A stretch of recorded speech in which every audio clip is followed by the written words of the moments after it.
Hello, everyone. Welcome to episode 224 of the Terminal City FC podcast, part of the Area 51 Sports Network. Josh Ray joined alongside Nathan Dirk.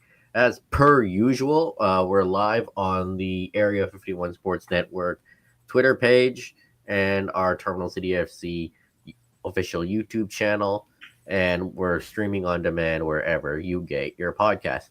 So, a mixed week for the Vancouver Whitecaps. We'll start with the Champions Cup first leg against the Seattle Sounders. Easily the worst game of the season for the Whitecaps. Lackluster performance, just an off night for everyone. Seattle Sounders' press and counters killed the Whitecaps, and it ended up being a 3-0 loss at home.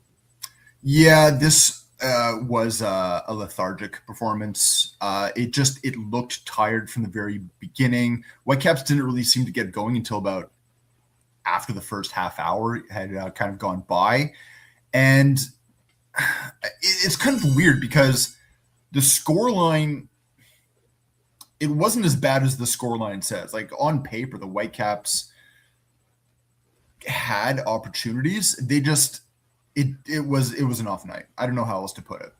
Yeah, they didn't do enough to test Stephen Fry. He didn't really make Stephen Fry make a difficult save, and then the defending on the Seattle goals wasn't the greatest, especially from Laborda and Blackman, who had to come off for a calf tightness. And Paul Arriola, apparently it was his first start in over a year after suffering a horrific, I believe, an ACL injury last year. And got a brace. It was a game to come back to, definitely for him. A brilliant pickup for Seattle as well. And if he continues doing what he's doing, watch Seattle. They're going to be a team to watch. Yeah, and people mention Vancouver, San Diego, LAFC as like the top dogs of the West. They often forget Seattle. This is a team you can never count out. I don't think you can ever forget Seattle. Whether that's Champions Cup, MLS, any competition, Seattle Sounders are a team not to be taken lightly. And the Whitecaps showed that. Like the first goal, just really poor defending on the rush. Takelka goes too aggressive, and then Arriola slots it in to make it 1-0 Seattle. And just overall, it was just a really bad night at BC Place. And Paul Rothrock also gets the third goal for Seattle. Just a horror show of a night. Like Laborda with a terrible back pass on one of the goals for Seattle. And just offensively, the Whitecaps just couldn't get anything going. Two things that stood out for me in this game. One is the offense couldn't get going because the Whitecaps couldn't put together a progressive pass. Yeah. Any of the passes that they did were either short in between players 2 to 5 yards from each other, or they were lateral. There was nothing progressive. There was no through balls in between lines. And that hindered them. They were entirely relying on dribbling. And it just, when you have a performance where everyone seems to be a half step behind, it just wasn't clicking. The other thing, on a bit of a positive note, I think we need to talk about Oliver Larraz. A rare first start because Andres Cubas was suspended for this game due to yellow card accumulation earlier on. I thought he was if you need to pick a standout player in the Whitecaps, he is the guy I would look at. Not to say that he was a standout player, but he definitely was a step above the rest. Had a number of opportunities from distance that, he took, and he may as well. And he was the only player that really seemed like he was playing with any sort of intensity into his game. I put a bit of a caveat on that as well. The intensity was there. Sometimes it was a little bit misguided, but his heart was in the right place. Now it's just to get everything else caught up. Yeah, and he was pretty much the standout in that game. He had like 3 good chances, but they all were off target. And it goes to show how missed Andres Cubas was in that game, how important he is. If you don't know how important Andres Cubas is to the Vancouver Whitecaps, now you know, because it pains me when people think of Andres Cubas and they go and they point to one of the 2 mistakes that he made last season in big games. And yes, he did. But that's 2 mistakes an entire season, right? The work that this guy does and how much of it goes unnoticed because he just quietly does his job. He allows people like Sebastian Berhalter to excel because Berhalter is able to do what he does because he knows he's protected behind. Yeah, and they were just missing that intensity in the midfield, that, like ball winning. Not to say Oliver Laraz didn't do it, he did, but it goes to show how important he is to this team. And thankfully for Vancouver Whitecaps fans, he chose to stay in Vancouver and sign a long-term extension instead of going to Brazil. The other person I would say that I think people have been a little bit harsh on is Ryan Alumi. Yes, he didn't have an impact, but he didn't get any service. And as a striker, you're so reliant on everyone else getting the ball to you. And if the Whitecaps couldn't put together any sort of build-up, any sort of break, he's going to be a man on an island for this entire match. And that's exactly what he was. Yeah, and another story of that game. Not a lot of service for Alumi and White. Yeah. In that game. White came on around the hour mark, I believe. Yeah, but credit to Seattle for, sticking to their game plan and executing their game plan. They were pressing the Vancouver Whitecaps when they were attacking and then just making sure to kill them on the counter. Well executed. Yeah, absolutely. I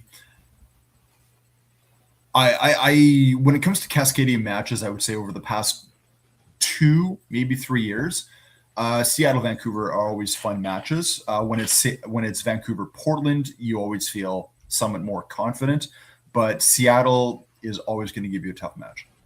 Yeah, and let's not forget in this game, Seattle were missing key guys like De La Vega, Jordan Morris, Yamar, and still managed to come up with a 3-0 away win in Champions Cup. Which puts them really, really good for what's going to happen on later on tonight. Tonight is like 2 from Spokane. Yeah. So, matches in Spokane because grass is being laid at Lumen Field right now. It's exactly what's going to be happening to BC Place a little bit later on. You mentioned Jordan Morris. Morris could be in this match. Schmetzer has said that he could either be a part of this match or the MLS match on the weekend, but he is a guy that could be back for the Sounders.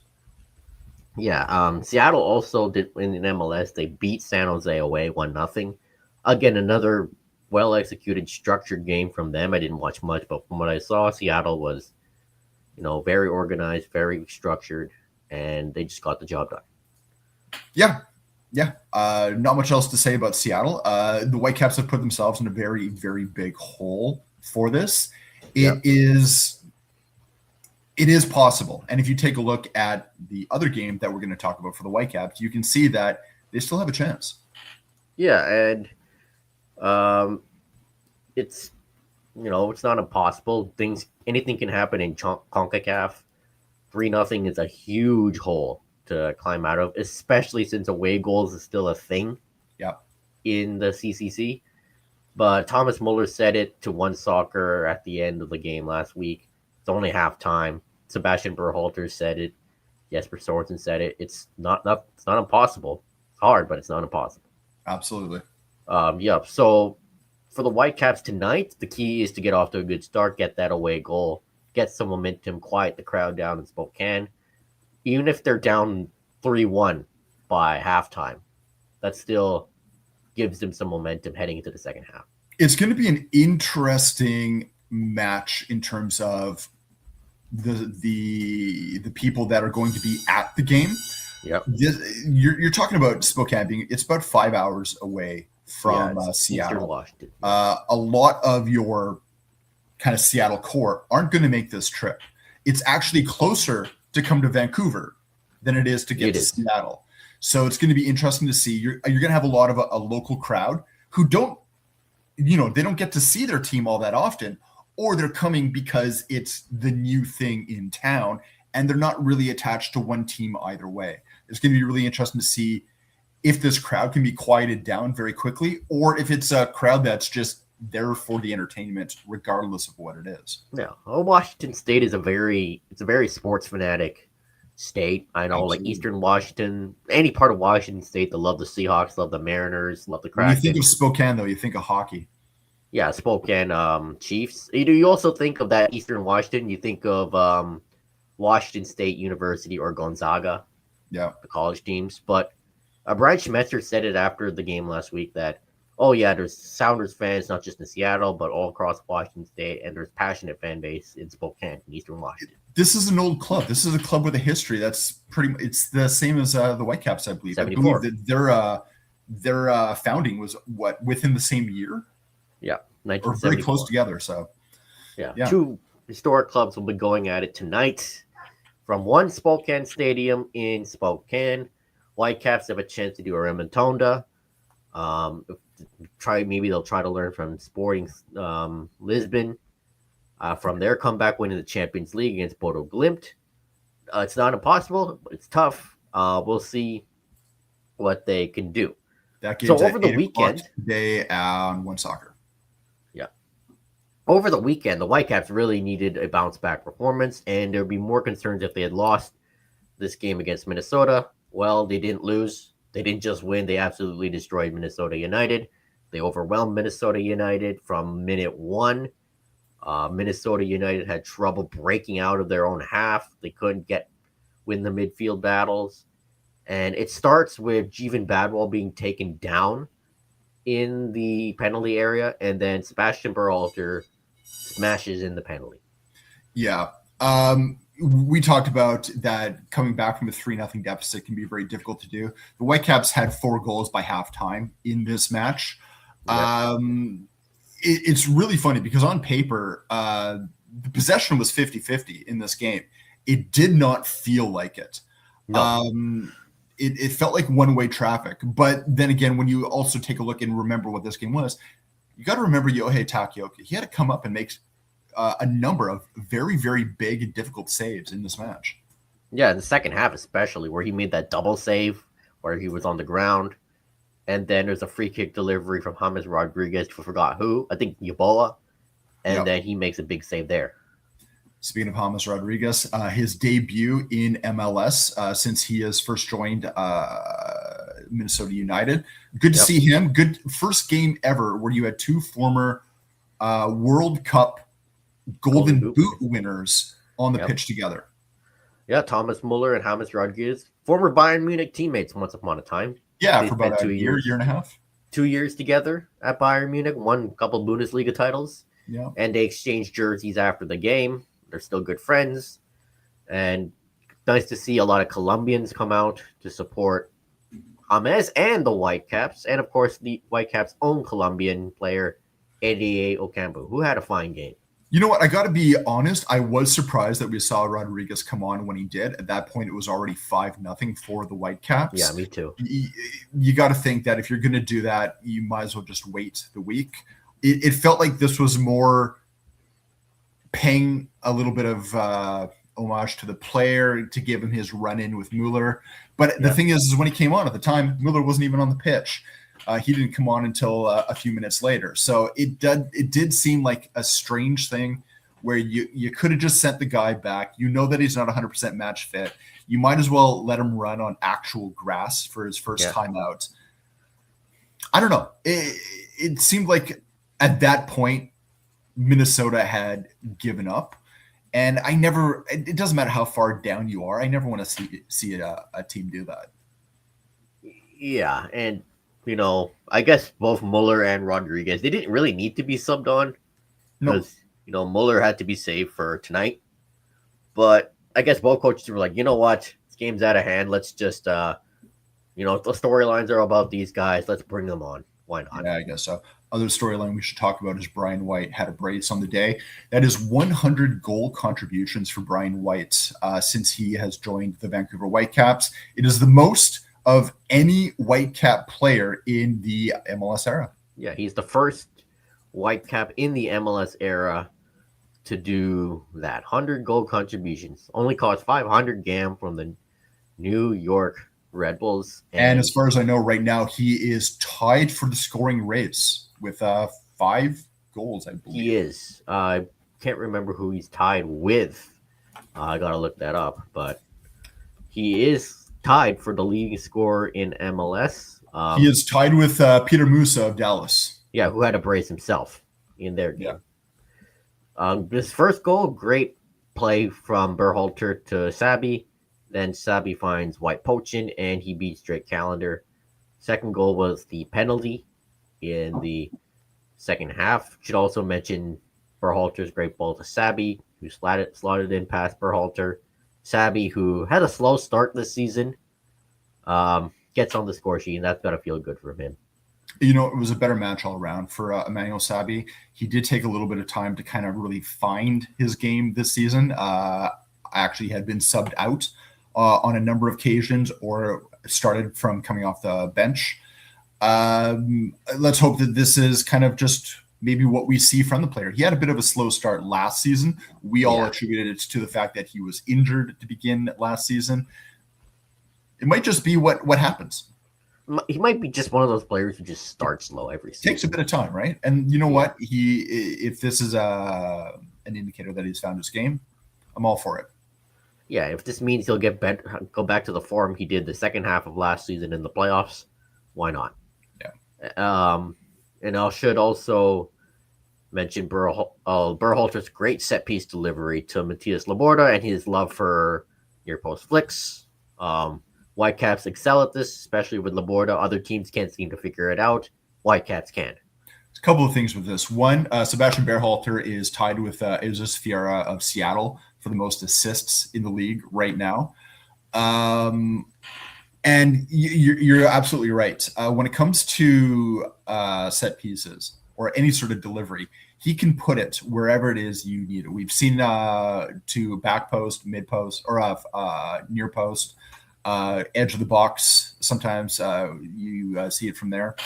The near post flick that Laborda is able to get on the end of is something that we saw with the Whitecaps, not only so far with the goal that Laborda had this season, but throughout last season as well, where Laborda ended up with a number of goals. I think it was the most he'd ever had in a single year.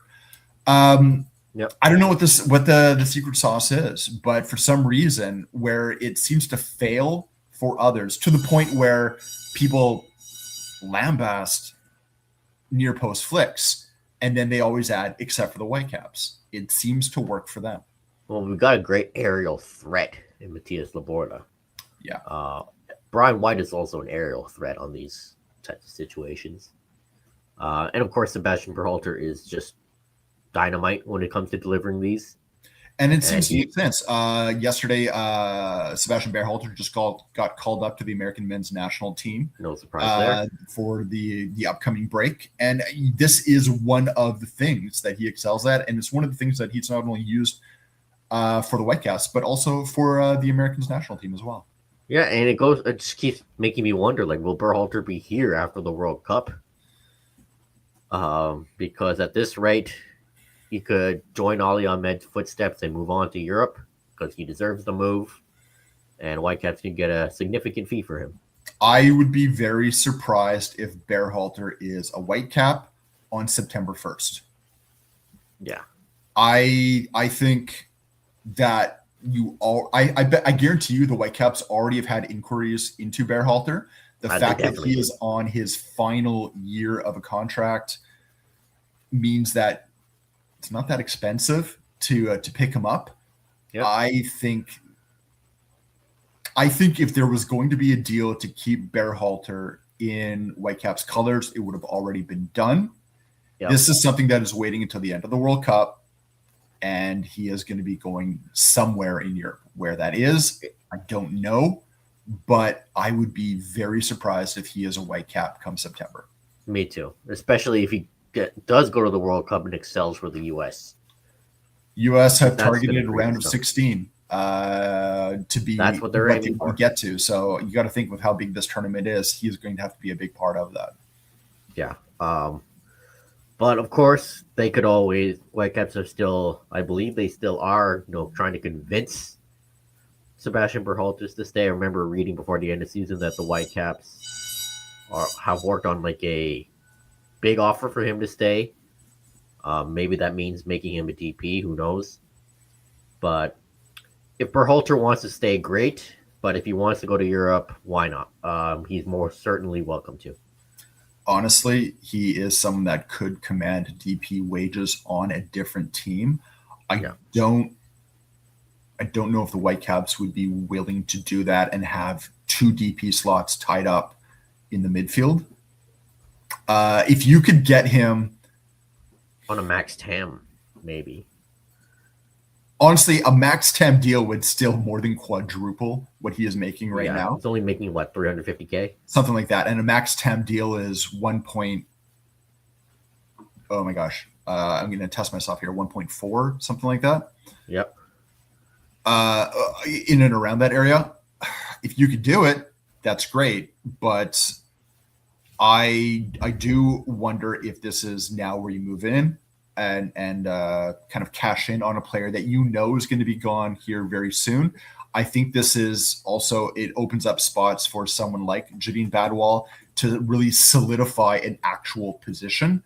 We've talked about Badwal and how much he's risen, but he's risen as an 8, as a 6, as a winger, as a 10. Like, he's all over the place. And that's kind of what Sebastian Berhalter was when he began his Whitecaps career. We always talked about how he is a guy willing to go on the pitch, but we don't know exactly what he is yet. I think this might be the point where we now have to see what Jadine Badwal can do and really, really solidify his position in the midfield. The other person that might be able to step up is someone like Larraz. Yeah. And I think you might start to see a battle between those two for who's going to be beside Kubas, because like I said, I'm going to be very surprised if Sebastian Berhalter remains a Whitecap to the end of the season. Yeah, I give him like an 80% chance of him leaving the Whitecaps. 50-50 right now.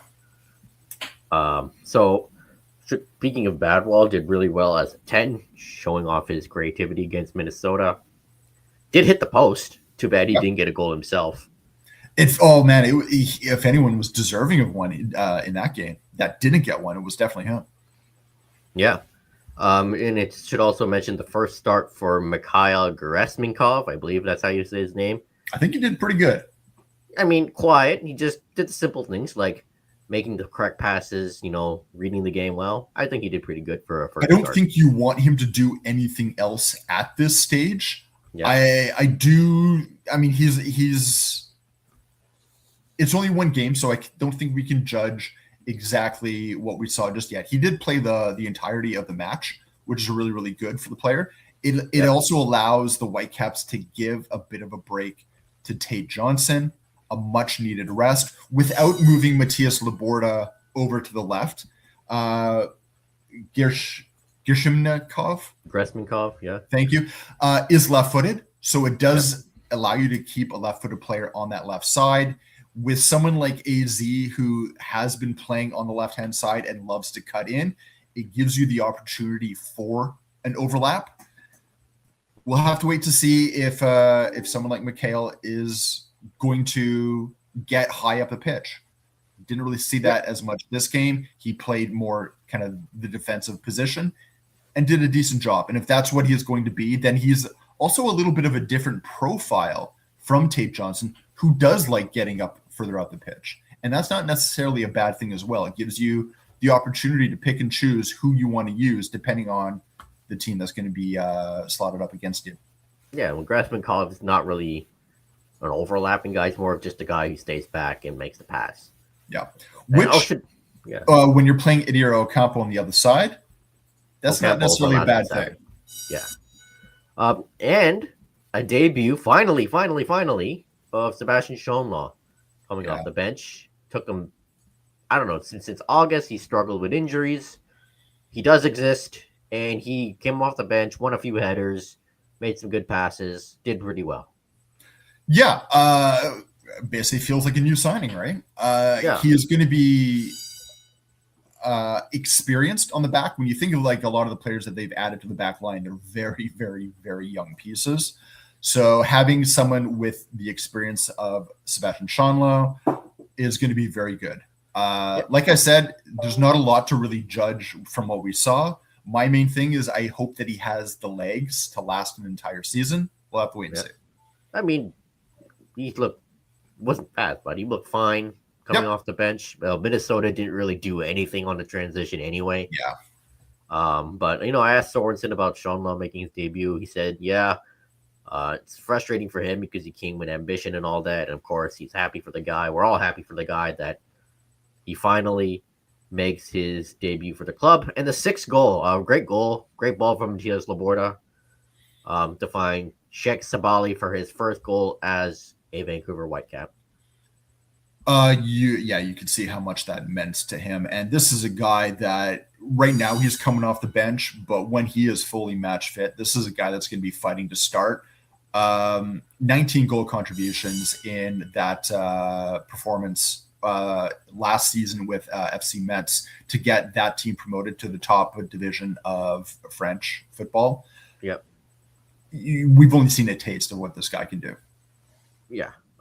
2 appearances off the bench, goal for Czech Sabali, and 6-0 win. The patience on that goal as well, to hold up, allow the defender to get by, and then switch foots to put it, I believe, with his left. There's a maturity in this player. Yeah, I mean, experienced guy, 27 years old, I believe. Yeah. He's won AFCON. Well, more on that later. Yeah. And just, this is why the Whitecaps signed him. Experience, good attack mindset, and he's a guy that could become important for this team down the line. Sorensen said so after the game. Speaking of Jesper Sorensen, let's bring up this stat regarding him. That's also worth mentioning. Whitecaps 4-0-0, plus 13 goal differences. Best through 4 matches in MLS history. But Whitecaps PR tweets, since Jesper Sorensen took over, Whitecaps have tallied 120 goals, 22 clean sheets, 31 wins, 11 losses, 18 draws across all competitions. And they are still unbeaten under Sorensen when they score first, and have scored 3 or more goals in 19 out of his 60 games as Whitecaps head coach. That's an insane statistic. And again, it makes me wonder, how was he not picked for Coach of the Year? Yeah, I mean, he still had a chance to win it this year at this rate, but last year he should have won it, given all the injuries and setbacks they had last year. Sorensen came with an attacking style of football. He didn't want to change much about the Whitecaps. He just wanted them to evolve, and they have in a very great way. And very quick, and very, very quickly. The fact that he's got this team firing as quick as he did, basically right from day one. Let's say day 2, because that first game when they played against Saprissa wasn't the greatest. But this is, I mean, you can understand why he's already signed an extension. Yeah, he's not going anywhere, thankfully, and nobody will let him. Nobody will let him. He doesn't want to leave. He'll stay until he has worn out his welcome. But Jesper Sorensen, already the best coach in Whitecaps history, MLS era rather, and hopefully the good times continue for him. But the Whitecaps have to take on Spokane and try to mount a comeback against Seattle in Spokane, But after that, it's back to MLS on Saturday at BC Place, where they will face Bruce Arena's San Jose Earthquakes, who lost to Seattle last weekend, as mentioned. Yeah. Other news we need to talk about the Whitecaps. We should just mention, it's been announced about an hour ago, Ryan Alumi has just been called up, it looks like, to the Tunisian national team, which would be interesting because he would be facing Canada. Ryan Alumi, who actually was born in my hometown, St. Albert, Alberta, he has represented Tunisia before at the U23 level in 2025. This would be his first call up to the senior team. I got to be honest, I'm hoping that he makes a switch to Canada, but congratulations to the young player. Yeah, congratulations to Ryan Alumi for getting called up for the senior team for Tunisia. And San Jose on the weekend, Timo Werner comes to town. Muller versus Werner. Never were club teammates, but they were teammates at the national level, especially at the 2018 World Cup. San Jose, 3 wins and the 1 loss to start the season. Seems like they've been better defensively this season, especially compared to last year. And things are slowly looking up for them. Yeah. I don't really have much to add to that, but it's been a quick turnaround. Yeah, I mean, having Timo Werner helps. Yeah, and he has excelled so far. A very, very short sample size in MLS. But I mean, when I think of Timo Werner, you think of his time either in Germany or the time that he had in England. The time in England, not the greatest. Was not the greatest. Nope. For both our clubs. Yeah. So, I think both of us are a little bit jaded when it comes to Timo Werner, but he's done really well. And San Jose, I mean, they've gone from a bit of a laughingstock, say a couple of seasons ago, to a team that will be fighting for playoffs. Yeah. Preston Judd, I believe, is their main striker. Because last game they played Werner on the wing. It seems like that is the plan. And other teams have tried that as well. Tottenham, they tried him on the left. Chelsea tried it. Yeah. But and no Espinoza now, obviously, given the way they lost him to Nashville. Yeah. Danielle, the keeper, has done well against the Whitecaps in the past. And San Jose, Bruce Arena, they're gonna come in with an attacking plan. Werner will try to get on the score sheet. Hasn't scored yet for San Jose, but I think he has 3 goal contributions though. But he has assists. Yeah. It'd be, of course. I just have a feeling, of course, he'll find a way to score against the Whitecaps for his first goal. It's an earthquake. I don't know. That's just me. So long as Whitecaps get the win, I'm not too concerned. Yeah, as long as the Whitecaps get the win, I'm not too concerned. Which, on paper, obviously the favorites to win. Yes, and definitely a game you want. You want to. I mean, it's yet another opportunity against Western Conference opponents, and further opportunity to move up that table when you know it's going to get a lot more difficult later on when they have to go on their epic road trip. Yeah, so far San Jose hasn't given up a lot of goals this season. It seems they're more defensively sound, and Danielle has very much well. Because last couple of seasons, San Jose were leaking goals. They were scoring, but they were leaking goals. They've only given up 1, and they've scored 6. Yeah. So much better from San Jose. 3 wins already out of the first four matches. I can't even remember how long it took them to get to that level last season, but it definitely wasn't. It took them a while. Yeah. Yeah, I mean, it's like San Jose is trying to climb out of the basement of MLS and get back into the playoff picture. And Whitecaps really have to try to have the start they had against Minnesota to take San Jose out of the game early. So Whitecaps Sounders in Spokane tonight at 8 p.m. Whitecaps San Jose at BC Place on Saturday at 7:30. And the Whitecaps, along with LAFC, are the 2 clubs that have gone 4-0-0. Only difference is that LAFC has yet to concede a goal.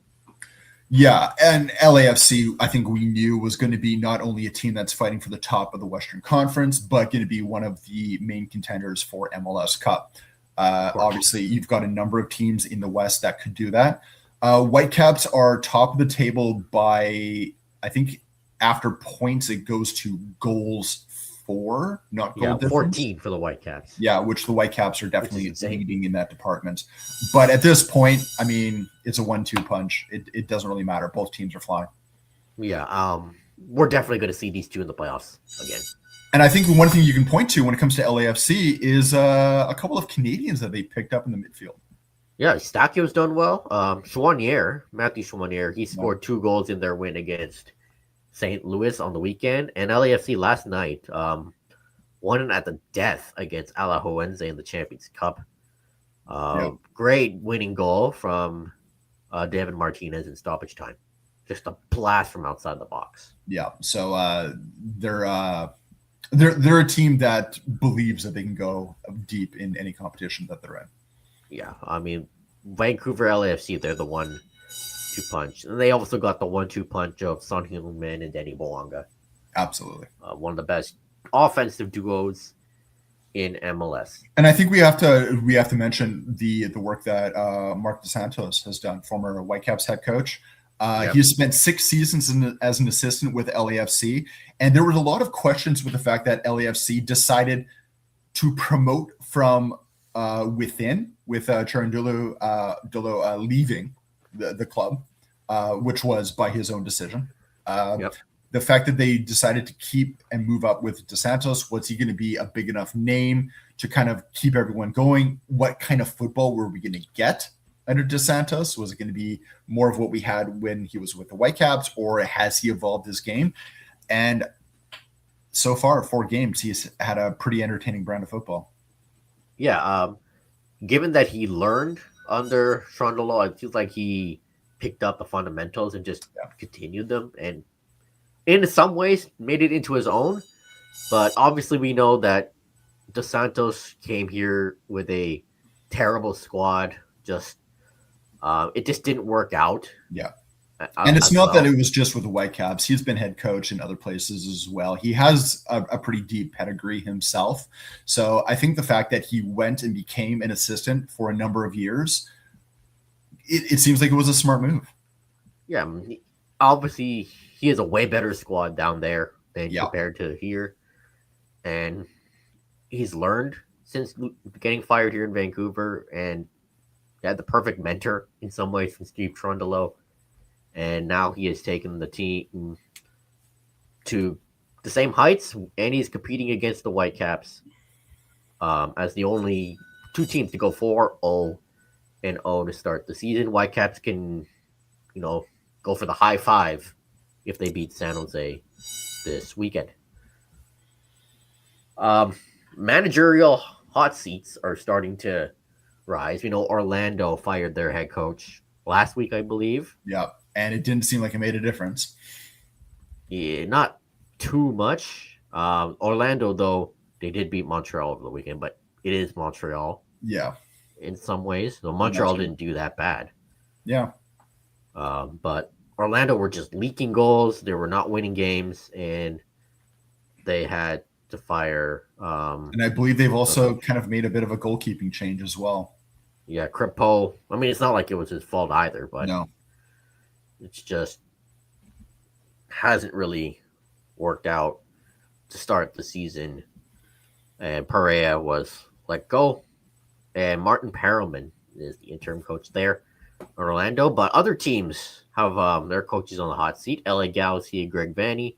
Talked about Phil Neville in Portland. Bradley Carnell, Philadelphia Union. And we've also talked about Robin Fraser with Toronto FC. Yeah. I mean, I think Phil Neville, we've talked about for a while. You got to think he's got to be pretty close at this point. But LA Galaxy, with the amount of leeway that Greg Vanney got last season, and he got a massive amount of leeway, he's not going to get the same bit this year, especially when LA Galaxy went out and made a number of big signings. Like Klaus and Glesnes? Yep. I don't know how long he has, but I think it's got to be starting to be pretty warm. Yeah. Galaxy lost 2-1 at home to Sporting Kansas City. Yeah. Over the weekend. SKC is not doing that well. Yeah. So, SKC, I feel like heading to the season, they're projected as a bottom team. And LA and Portland will face each other this weekend. So a battle of the hot seat coaches. Yeah. Actually, that was SKC's first win of the season. Yeah. Oof. And Dejan Joveljic, former Galaxy player, scored against them. Yeah. Ouch. I think for me, Neville is the next to go, especially if Portland do not improve. Portland just gave up I think they blew the 2-1 lead to Houston, and then Bogus just scored the latest goal in MLS history. Well, the problem with Portland is they're so leaky in letting goals in. They've allowed 11 goals in 4 games. There's only one team that's done more than them, and that's Orlando, who we've just talked about. Right? So, we've talked about how poor their defense is. And yes, I know they're dealing with their own injuries as well, but there hasn't really been any sort of monumental shift other than the fact that they shipped Crépeau out and decided to go with Pantemis. Was that the right decision? Doesn't look like it. Yeah, not right now. Anyway. And Philadelphia Union lost key pieces to their Supporter Shield winning team last year. 0-4 to start the season. Losing Ty Baribo. Losing Glesnes too. Yeah, is very, very difficult. And again, they had the exact opposite problem. They can't score.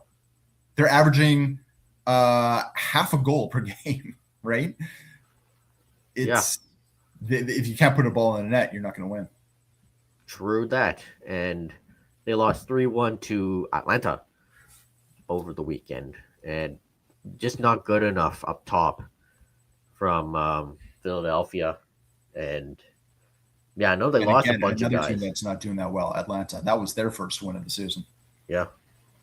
Bradley Carnell, it feels like deja vu all over again. St. Louis did well first year, fired halfway through his second year. Yeah. It feels like that, at this rate, that's going to happen again in Philly. I don't know what Philadelphia is doing, though. Like, they've made some questionable decisions over the past couple of years. I think that if any team needs stability right now, it is them. You got to think that hopefully Carnell can right the ship. But I mean, when it comes to managerial changes in football, you're not given that much time. The expectation is that you find out what that special sauce is, and you have one game to do it. So we'll have to wait and see. Yeah, and of course Toronto, they drew Michael Bradley's Red Bulls 1-1 over the weekend, and talked about it, of course, before that. Robin Fraser is a short leash, especially if they don't, get going. Especially if they have a big homestand that just started. Got to figure out how to defend, and could Josh Sargent be that guy to lead the way? Sargent, that was his first match, I believe, came off the bench. But the amount of money that MLSE has spent on Toronto, not only with Sargent, but was it Mihailovic, Zimmerman, who was a free but still experienced guy. Too, who also signed a contract extension yesterday. They made some big changes, and that is a team that's going to expect a return on investment. And if Toronto, the absolute minimum has to be playoffs, but this is a team that's going to want to be top 5. I don't see it. And I think that the person that is going to fall by the wayside is going to be Robin Fraser. Also, I don't know what kind of player manager Fraser is. Yeah. I just don't know if he's the right guy for what is happening in Toronto right now. I feel like they brought him in simply because he had an affiliation with the club previously. Yeah, he was Greg Vandy's assistant during. Yeah, and that's not the right reason to bring a guy in. Yeah, we'll see what happens with them. Toronto played Columbus this weekend, who Columbus lost to Nashville in stoppage time last week. So that's Columbus MLS. Doesn't how to win. Yeah, and managers are on the hot seat already. For World Cup news, the situation with Iran continues as they have asked their group stage matches to be moved from the U.S. to Mexico, but FIFA has seemed to already say no. Yeah, so, I mean, it sounded previously like Iran was actually going to pull right out of the tournament altogether. Their sports minister said that given that, American President Trump said that we would not be able to guarantee the players' safety. I don't know what the outcome of this is going to be now. We'll have to wait and see. I do feel like this is still going to be a team that pulls out entirely.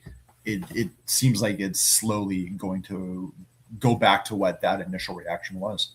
Yeah, FIFA put out a statement yesterday saying FIFA is in regular contract with all participating associations, including Iran, to discuss planning for the World Cup 2026. And they're looking forward to all participating teams competing as per match scheduled. I still think a lot of this also has to be with what happened in Australia with their women's team. and the tournament that happened there. Now, it has come out that of the players that had initially defected to Australia, 5 of the overall 7 who initially, because 2 more had joined, 5 have chosen to return back to Iran. They cleared Turkish airspace and they have come back. The rumor is that it was due to threats against their family. We'll have to wait and see. I don't know. I don't think any of us will ever know. But Iran just, they don't want the possibility of being embarrassed on the international stage again. Yeah. Just tough situation all around. Yeah. And also, we mentioned Foxborough and their fan zones. Apparently, they have now got the money for security guarantee for that. So it's not just that; it was also the security that or money that they're waiting for security in the entirety of just even hosting matches. It looks like that has now been resolved. Their city council put out a statement that everything is fine. Now, when it comes to fan zones across the United States, there are still other ones that are up in the air. Yep. Matches, it doesn't look like they're being threatened. It's just the fan zones. So, yeah, I don't know. Yeah, again, I don't know. In terms of the experience of this World Cup, I still feel like it's going to be pretty lackluster. Well, it's going to be a gong show all around. Yeah. I mean, preparation's already a gong show. I believe the whole tournament off the pitch, well, there will be on the pitch, but a lot of the off-pitch stuff will be a gong show. Absolutely. At least Vancouver has a fan zone. Multiple. They do. Yeah, and it looks like the amphitheater that's being built at P&E will be taken care of in time because they've started to announce the tickets for it will be on a first-come, first-served basis. And but there will be, if you want to pay for reserve seating, you will be able to do so. So yeah, apparently there's also going to be screens on Granville Island if you're in that area. And something in Surrey as well as other areas. I believe Surrey Central. Yeah. That's just like the main. And also Granville Street downtown will be pedestrian only again, as they did in the Olympics. Yep. Although Granville Street during the Olympics and Granville Street today are 2 very different things. Yeah, it's a lot dirtier now. Let's just say that. Let's just say that. All right, moving over to Europe. It's hell for both of us in so many ways. I'm not going to really talk about the games too much for Chelsea. The league, it was just terrible. 1-0 loss at home to Newcastle. Fofana just gets just slow on Anthony Gordon's goal. And this is Chelsea. Pass, sideways, backwards, repeat. Not enough shooting, not enough crossing. You lose. And then PSG on the Champions League. It was close at one point. 2-2, thanks to goals from Gusto and Enzo Fernandez. But I don't know why Liam Rosenior decided to start Philip Jorgensen, even though Sanchez was in good form. Jorgensen just carelessly gives the ball to Vitinha, and then PSG go up 3-2. Then Kvaratskhelia scores 2 more. Second leg yesterday, not much better. I didn't bother watching the highlights that closely. Rosenior switched to a back 3 with Hato, Chalaba, and Sarr as center backs. Yeah, that's a good idea to go into a Champions League second leg down by 3. We have Pedro Neto and Marc Cucurella as wingbacks. Only took 6 minutes for Kvarat to score again. And then Barcola and Mayulu score. After it was 2 or 3-0, PSG decided to just play keep away. Chelsea were barely even attacking. Chelsea fans were leaving Stamford Bridge. The fans that did stay were yelling, "Shoot!" to the PSG players. And that was the worst Chelsea Champions League aggregate loss in their history. Worse than the Bayern Munich 2021, apparently. Yikes. Which included Alphonso Davies having a masterclass in the first leg, if you remember. But Blue Crow out. That's what I'm saying. That's what all the fans are saying. Blue Co out. This project has failed miserably. Last night showed that. PSG at the same time were going through their own project when it started. Remember, Messi left, Neymar left, Mbappe was on the verge of leaving. So what did PSG do? Did they sign kids? Yeah, they did. Doué's pretty good. Barcola's pretty good. But they also brought in experienced players like Cavra and Dembele, who won the Ballon d'Or. Now, Dembele, remember, he was the laughingstock at Barcelona for always being injured. And now he's one of the best players in the world. Sometimes you just got to take on a chance on the guy, right? And whereas Chelsea, Egbali and his crew, let's just stockpile all the kids and then see what happens and sell the ones that don't work out for profit. Which, of course, is not a good strategy. So, this Chelsea board didn't think they needed a new defender last offseason after winning the Club World Cup. Enzo Maresca said, pretty much demanded for one, didn't get one. They don't believe they don't need experienced players. So they signed an unproven Jamie Gittins and Alejandro Garnacho. Yeah, he's experienced, but he's not that good. The only experienced player I can think of they signed recently, Tosin, for free on Fulham. But he's not good. So I could say, Liam Rosiner should be sacked. I mean, he's not good enough for this job. But what's the point? They're just going to bring in another yes man. Who are they going to bring in? Gary O'Neill? I don't know. Some manager from Championship? Yeah, can they just try to sign Jesper Sorensen? But I guess he's too experienced for them. Go the Man United way and just bring in a former player. Why not Didier Drogba? Oh, you know what? At this rate, just bring John Terry in as the interim. Honestly, not the worst idea. At this point, why not? I mean, Terry wants to be involved at Chelsea in some capacity, but Blue Co won't let him. And he wants to be a coach. Instead, Blue Co wants to bring in Yesman, and Joe Shields wants to bring in his buddies. Yeah. Because the academy is run by his buddies. Yeah, it's a bit of a nepotism FC going on right now. Yeah, I mean, John Terry is like perfect for an academy coach. Yeah. Or an assistant. I don't know why he never really was one, even before Blue Co took over. Yeah, I'm surprised that. He was an assistant for a while somewhere, wasn't he? Aston Villa for like a couple of years. And I think he worked with their academy too. Yeah. Yeah, just why not? It's just bring John Terry in. Like, can't be any worse. Liam Rosiner is now known for not tactics, but for memes of him writing. And yeah, you sack a disciple of Pep and Enzo Maresca and bring in Will from the In-Betweeners. And then, you know why Maresca refused to play like chaotic transition ball and all that and play slow football? Because he didn't trust the center backs. Because he said they weren't good. They believed they weren't good enough. Yeah. And Rosiner tries to do the opposite. Look what happens. Chelsea can't defend anymore. 4 years since Egbali and Blue Co took over. No progress. The Club World Cup win last summer was supposed to be the launching point into something great. Chelsea should sign someone like, I don't know, Semenyo or Gay. But instead, they signed Gittins and Garnacho. Yeah. They did go after Xavi Simons, but I guess they dodged a bullet there, given how poor he's been at Tottenham. The weird thing is Chelsea seems to be going after the same players that Tottenham always seems to be going after. And you look where that's gotten Tottenham. Do you wonder, like, in 5 years, where's Chelsea going to be? Maybe if they keep down the same path, right? Yeah, it feels like Chelsea's heading down that path as well.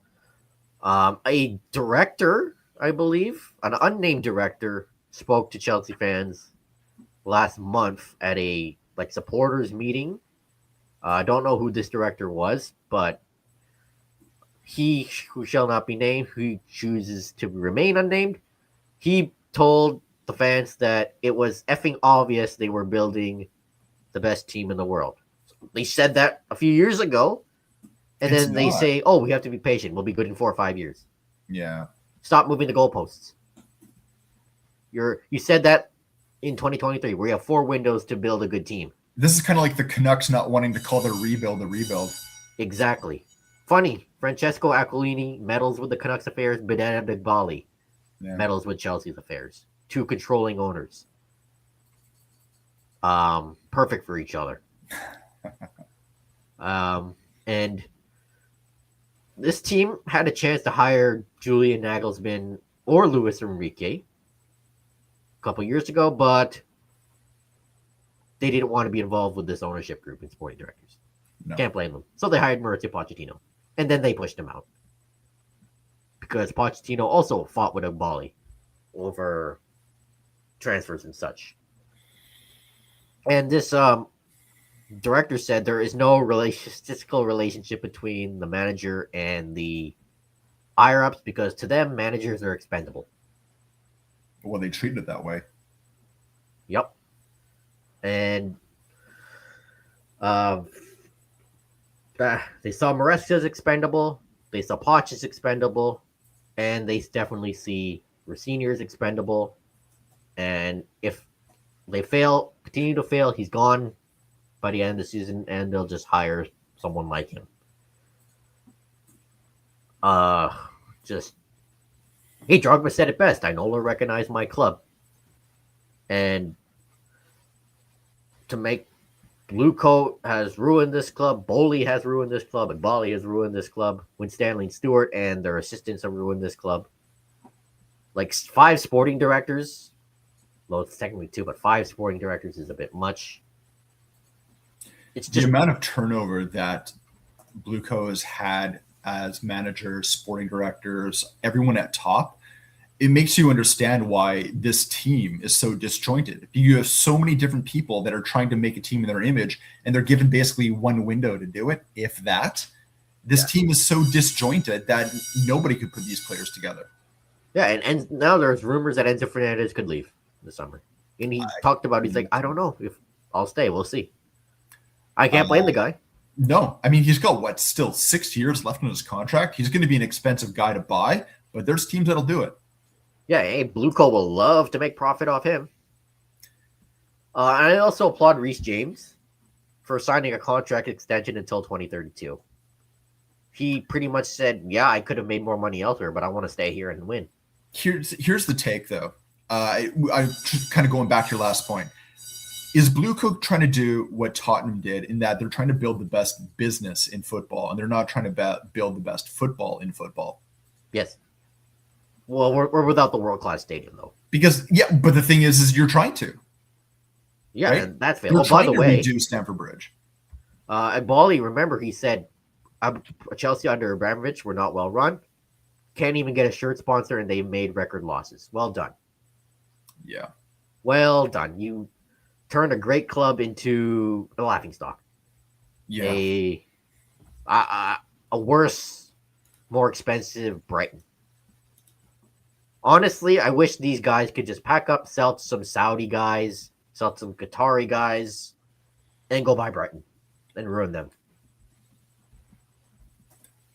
And then it just gets kind of bad to worse for Chelsea too. Yeah, and people are like, oh, Chelsea fans are entitled. Yes, we are. Why shouldn't we be? We grew up with this team being one of, if not the best in the world. We like to see our team win. We're used to it. We're not used to this. Seeing your team win is one thing. That's not entitled. That's just getting behind your team. I mean, there's other ways that you see fan bases that are entitled. I mean, you just got to look to the other side of North London for that. Yeah. Reece James, as I mentioned, signed a contract extension, and now he's out 2 months with a hamstring injury because Lee Senior overplayed him. Poor guy. But I applaud him for wanting to stick around with this. He's Chelsea through and through. We'll give him that. They need more players with that mentality. A lot of these players don't have that mentality. And then the club has also been fined £10.75 million by the league. And this is weird. Handed a 1-year transfer ban, suspended over 2 years. That means if they break the rules again, which I assume they will, they'll be transfer banned for 1 year. And there's also a ban to the academy, isn't there? Yeah, 9 months. Okay.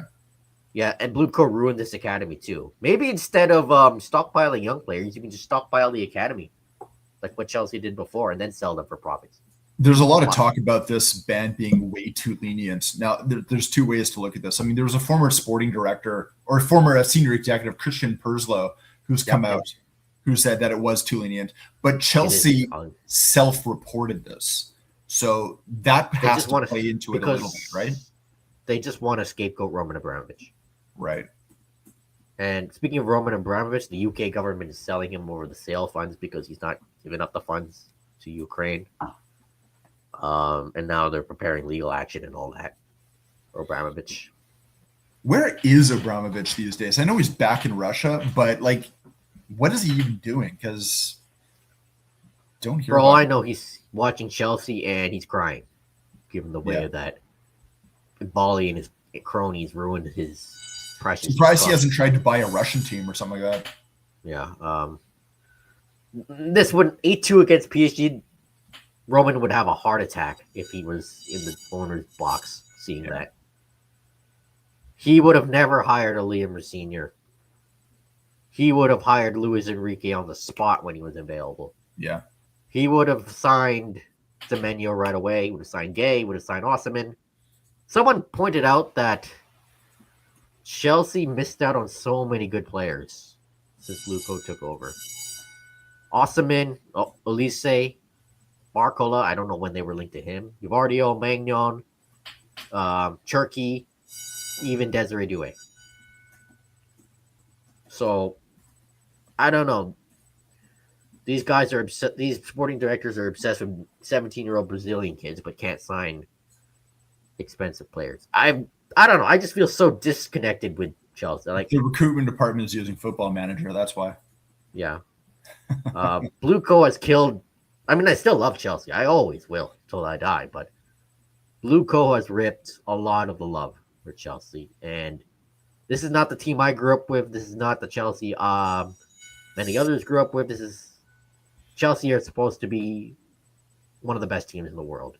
They have the World Champions badge for a reason. But that win masked so much stuff. This club is a hellhole, and it's not getting better anytime soon unless Blueco either sells or changes the model and admits they were wrong. But at least Spurs got a point over the weekend against Liverpool. And Richarlison, I don't know, this guy, he's obsessed with scoring late goals. First points under Igor Tudor. It only took 5 games to get there, but they looked better against Liverpool. Now, it was kind of interesting that it was only 1-1. Spurs Liverpool is the highest scoring Premier League tie in Premier League history. So it's interesting. It only had a couple of goals. You kind of expect a little bit more when it comes to this. Tottenham didn't have a lot of the ball. They had to play defensive for a lot of the game, and they were doing it with a defensive pairing of Dragusin and Danso because Van de Ven serving a suspension, Romero is injured, and I mean, again, you look at Tottenham's injury list, and you could basically build 2 squads out of it. So, I mean, I know that the situation is difficult to put a team together, but it was a well-fought point. And yes, it came from Richarlison getting a last-gasp goal, something that he has done. And you got to think, like, of players that look like they are absolutely trying, he's one of them. He is a guy that is fighting for this club, and it's nice to see. It's a little bit heartbreaking when you see other players that don't seem to be fighting about this. Mickey Van de Ven actually spoke to media saying that, you know, they're frustrated that people don't think that the players are fighting for the club, that they are. Mm-hmm. But I got to argue, Van de Ven looks like one of the guys that's not fighting for this club, and it looks like he's almost purposely trying to torch it so that he can get a contract somewhere else. Yeah, I mean, he's one of the players that just looks lazy defending. Yeah, and that's not something we're used to seeing. It's a good point. It does breathe a little bit of life into the club, and given that Forest dropped points, I believe also exactly. Now here's the thing: Tottenham will be playing Forest next, I believe. I believe that is their next match after Atletico Madrid today. So here's the thing: if they lose that Forest match, they're done. Yeah. Because that moves Forest a couple of points ahead of them. Right now, Tottenham's got the 1 point ahead. They need to win this. If they win, massive breathing room. Huge breathing room. but there is no guarantee that's going to happen. Atletico Madrid, like I said, that's later on today. They're already in the hole, 3 goals. I don't see that happening, and maybe it would be a blessing in disguise if they don't win that, so they can focus on just survival. Yep. Because that's what it needs to be right now. Again, like I said last week, there are so many unknowns about this team, so you can't even really talk about Spurs right now because you don't know what's going to happen next year. And that can't be answered until you know where they're going to be playing next year. Yeah, I got nothing else to say. It's all up to you. Survive is the only thing right now. Survivable and at all costs. Yeah. The amount of money that is tied up in this right now that says they need to survive. And I know there's the whole thing of like, are they too big to go down? Like, no. I think this shows that no team is too big to go down. It can happen to anyone. I look at when I kind of started becoming a Spurs fan, and they were in this position at that time as well, back when they were bringing in Harry Redknapp to right the ship. Wouldn't that be hilarious if he's the guy brought in to do it again? Yeah, I know he said yes, and then he said no, and it looks like he's saying yes again. But, yeah. I thought he didn't want to leave wherever he was. Yeah, exactly, right? Who knows? Maybe he was too busy taking care of the horse races because the horse that he owns was in Cheltenham. What was it, last week? So, who knows? Now that's done. He can concentrate on football again. Yeah. I just look at Spurs and also see a disjointed organization, disjointed club. But just survive. It's been disjointed for a long time, and it's weird that I think people are almost wanting to have the days of Danny Levy back because we've now seen what's on the other side of ENIC, and it's the worst. This is a team, or this is a club that needs fresh ideas, and they need fresh ideas to come from ownership, whether that is a partial sale where they've talked about floating 30% of the club, or full on sell the entire thing. They need something at the top that's going to be different. Yeah. Just both our clubs so poorly run. Speaking of laughing stocks, should we talk about AFCON? Yes, we shall. So Fabrizio Romano first reported this. This is like the wildest story of the year. AFCON is a wild tournament, but it ended 2 months ago? Yep. And it just gets wilder. So Morocco announces the AFCON winners, with the final result overturned by CAF. Senegal have forfeited the match with Morocco, declared 3-0 winners because they walked off the pitch after a dodgy VAR call. Unfortunately, poor Sheikh Sabali, who is no longer an AFCON winner, as it seems, but he reposted his AFCON pics on Instagram to share his feelings about this decision. Yeah, a number of Senegalese players have said there's no way they're returning the money. Senegal is not returning the prize money either, which I believe was around $10 million for this. Looks like Senegal is going to appeal this decision to the Court of Arbitration for Sport. Yep, and it looks like they've got a very strong case. We'll have to wait and see what happens because it has been said that anything in front of the CAS could take minimum half a year to decide. But I mean, we remember all the stupidity that happened in that final match as well. From ball boys stealing stuff from the Senegalese goalkeeper to tackling the reserve goalkeeper to fist fights with the stands to fist fights between journalists during the post-match conferences to all the stupidity that happened. The weird calls and the bad penalties. We're used to this. I don't know if we're used to the extent of the stupidity that could happen. And the tournament ended, 2 months ago? The medal's been awarded, trophies been lifted. 57 days, yeah. So why they come to this decision now, and then it just feels so cheap. Okay, we're gonna declare it now because this happened. The tournament was 2 months ago, and the players have already celebrated. There's a former CAS lawyer that's talked about it and said that, yes, Senegal has a very strong case when it comes to this, especially because you can't overturn. Basically, the idea is that the final of matches shouldn't be decided in boardrooms. They should be decided, and nothing can take that away from the referee. So if the referee decided that everything was okay to continue after Senegal came back to the pitch, after they were gone for 17 minutes, then you have to go with the call on the pitch, which was the referee. On top of that, if Morocco was going to lodge a complaint, they needed to do something or registered their complaint with the referee at that time, which they did not do. They did not. And I'm sorry, Morocco is not the AFCON winner. Yeah. So, well, this isn't finished, right? This isn't finished. Once this goes to the CAS, we'll have to wait for that. We're not going to know until months. I don't know. Honestly, it could be the end of the year. Yeah.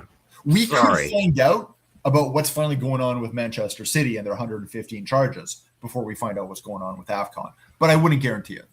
All right. So, yeah, they overturned this. I don't know. By that logic, let's overturn the Chelsea-Barcelona 2009 Champions League semi-final. The funniest one I saw is that Ireland has now been awarded their spot after the handball by France, and that Thierry Henry is going to go to jail for life. Yeah, and that Lampard shot went over the line against Germany in 2010. Yeah, exactly right.